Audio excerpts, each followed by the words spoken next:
Hello दोस्तों, 100 counsellor online digital platform पर आपका स्वागत है। मैं हूं आपका दोस्त गप्पू चतुर्वेदी। दोस्तों, आज हम जिस विषय पर चर्चा कर रहे हैं उसका संबंध जीवन से है। आज की चर्चा का हमारा विषय है दान, भोग और नाश। दोस्तों, आपको पता होगा, शास्त्र बताते हैं 4 पुरुषार्थ: अर्थ, धर्म, काम और मोक्ष। पुरुषार्थ मतलब वो बातें जिनसे एक पुरुष का अर्थ सिद्ध होता है। पुरुष मतलब कोई एक आदमी नहीं, पुरुष मतलब कोई एक इंसान जिसके भीतर मोह माया जैसी चीजें थोड़ी कम हैं। माया प्रकृति का घटक है। तो शास्त्र कहते हैं हमें अपने पुरुषार्थ का लक्ष्य, टारगेट रखना चाहिए, और हम जो भी कुछ पाना चाहें उसको पाने में अपना संपूर्ण प्रयास करने के लिए तैयार रहना चाहिए। हमारा जीवन सीमित है, परंतु माया और मेले में तो अनगिनत चीजें हैं। वो कभी खत्म नहीं होंगी, पर एक दिन हम नहीं रहेंगे। तो हम जब तक हैं तब तक हम अपना समय कैसे बिताएं, अपना जीवन किन चीजों में लगाएं? हमारे मनीषी ऋषि मुनियों ने कहा, दान, भोग और नाश किसी भी वस्तु, जड़ या प्रकृति से संबंधित उनका यही अंत है। तो उनमें से सबसे पहले क्या?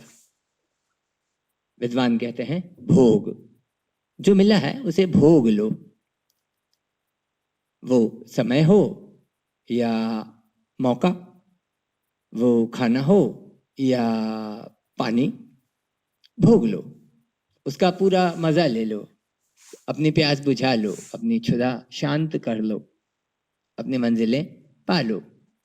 भोग। जब उसके बाद भी आपके पास कुछ बचे, समय हो चाहे हलवा, भोग लेने के बाद भी यदि बचे तो उसे दान करो। अब दान किसको करो, कैसे करो, ये किसी और सेशन का विषय देखेंगे। पर जितना भोग लिया उसके बाद बचा हुआ ऐसे ही मत छोड़ो, उसे दान करो। आपका समय हो तो अपना समय अपने आप को दे लेने के बाद समाज को दो। खाना यदि छूट गया है तो उन लोगों को दे दो जो उसका इस्तेमाल कर सकें। वो कोई ना हो तो चिड़ियों, चींटियों, पंछियों, गिलहरियों को दे दो, ताकि उसका कोई सही इस्तेमाल हो जाए, उपभोग हो जाए, उपयोग हो जाए। तो सबसे पहले खुद भोग लो, फिर दान करो। नहीं तो नाश तो हो ही जाएगा।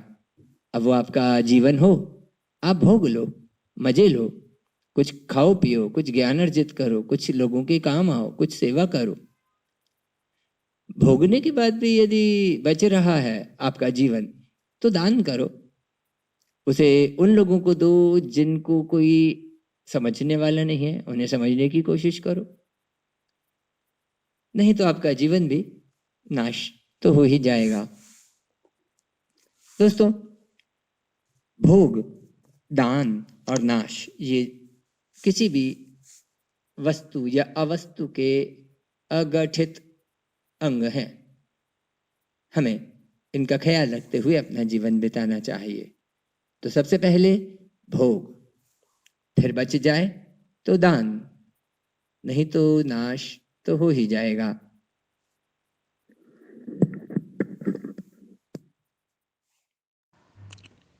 इसीलिए कहा गया, दानम भोगो नाश्यस्तित्रो गतयो भवन्ति वित्तस्य यो न ददाति न भुङ्क्ते तस्य तृतीया गतिर्भवति।